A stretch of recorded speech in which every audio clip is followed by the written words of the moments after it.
Hey, this is Darren from Property Prosperity. I thought I'd have a chat to you today about secret agents and why it's probably not the best idea to be a secret agent. So the first thing you're probably wondering is, what is a secret agent? I suppose back in the olden days, the agents had a lot of information. So nowadays with the internet, clients and purchasers of houses are so much more informed than they used to be. So my advice is, why to keep everything a secret when you can actually help educate people, because at the end of the day they're going to go and educate themselves anyway by going on the internet and trying to work everything out themselves, and all the information's available anyway, so why try and keep it all a secret? Why not try and educate people, make them more informed, and at the end of the day, they're just going to appreciate you more, because to be honest, most people don't really trust real estate agents. So by educating people and making them informed, it's going to give them a lot more confidence in the agent, that they're being honest and ethical with them, and they're more likely to tell them a lot more information, and obviously work with the owner, the agent, and also the owner then to try and maybe pay a little bit more than they otherwise would pay, because they're feeling a lot more confident about the process. So what I wanted to do is just show you, I've got a few minutes until my open happens, and I've got my table set up ready to go, and the whole point of the table there is to educate and inform people. So what I'm going to do is flick you around here and show you my table.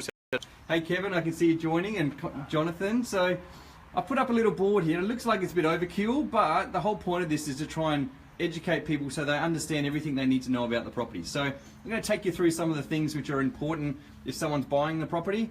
And to be honest with you, a lot of people don't even know why these things are important, but I'll just show you. The first thing up here we've got is a copy of the title. So the title is important because this actually shows the property and just points out any issues we might have. So you can see here we've got easements, no, and all these other things, no. So we can see straight away there's no issues. So they're going to find out what these issues are anyway.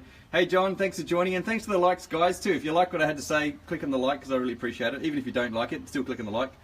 And down here we've got this is the plan of the title, so people can actually see exactly what they're getting, and they can see there's no easements or anything on there. Up here we've got a copy of the plan of the house, so they can see all the dimensions of the house and all the information they need to know about. They may ask me anyway, because the thing to understand too is they sort of know, they know I've got it on the market anyway, so, and they can come out and measure all these dimensions and all the other stuff anyway, so why try and keep it a secret? The other thing about this particular property, it's got NBN connected, so we put the NBN there so you can see the NBNs in the streets. Other properties I might put the gas and the water and the sewage connection, a whole pile of different things. At the end of the day, it's about educating people as much as possible.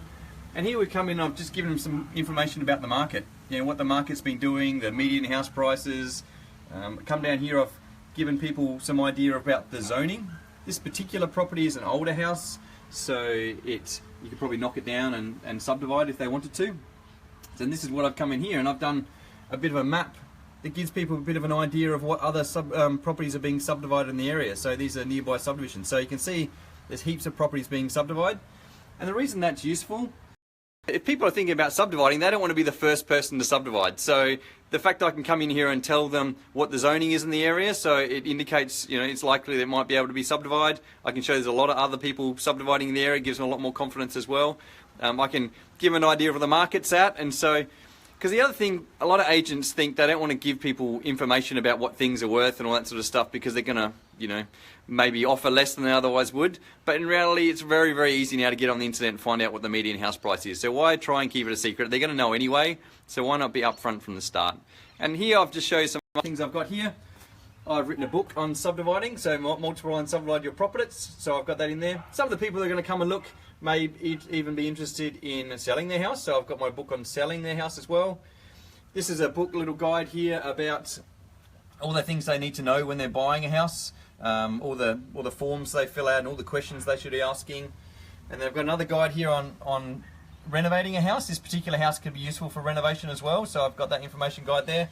And lastly, I've got my DVD, The 7 Deadly Sins of Selling Your Home. So remember, some of these people come to opens, they may just live down the streets, considering maybe selling their house off. So really trying to educate them on what they need to do if they want to sell their house, and the best way to present and market their property, and obviously what the role of the agent is to do as well. So again, there's no secrets here. It's trying to inform people as much as possible, because these people can access all this information anyway, so why don't I just act as a conduit to try and make it a lot easier for them when obviously they're buying a house, they're renovating, they're subdividing. Just make it as easy as possible for people, and they're more likely to buy it. And the next thing we've got down here, I saw a few likes there, so thanks guys for the likes. I've also given them a little suburb profile.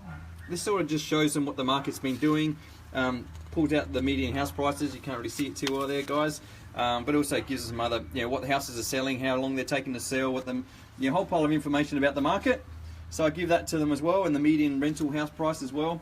Sometimes what I'll do is also put a rental comparison. Actually, this example was I ran out of space here, so what I've done is I've just emailed them out a copy of the rentals in the area, so they get a good idea of that.